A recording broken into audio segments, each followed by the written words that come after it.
We are talking about triangle congruence postulates, and we want to use these postulates in order to prove that triangles are congruent. And here we have some given information, and what we're trying to prove is that two angles are congruent.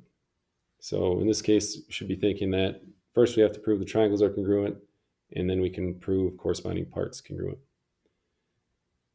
First step says redraw overlapping triangles. In this case, we don't have any, so we can go right into writing down the given information, marking the drawing, and continuing on from there. So the first part says line segment MT bisects angle AMH, and that is given information. Now, that doesn't give us anything that we can mark on the drawing yet, but from that information, now we can say that angle AMT is congruent to angle HMT. So angle AMT is congruent to angle HMT, and that is a definition of angle bisector.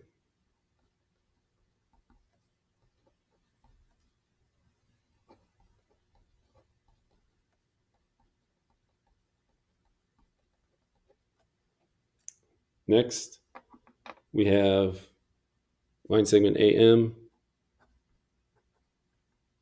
is congruent to line segment HM. That's also given information, and we can mark on the drawing. So AM, that's our side, and HM, that's a side, and then we had those. We also had this angle that we found earlier.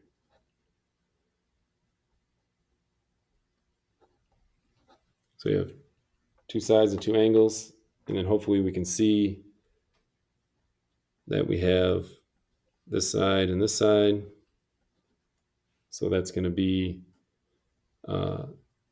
line segment MT is congruent to line segment MT.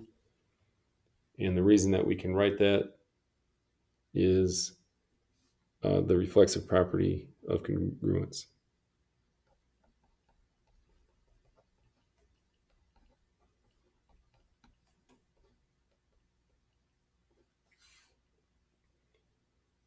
So we have blue side, red angle, green side. So that's going to be side, angle, side,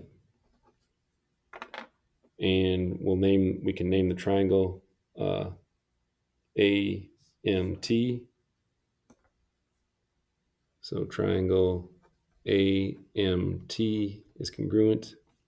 So AMT is congruent to HMT.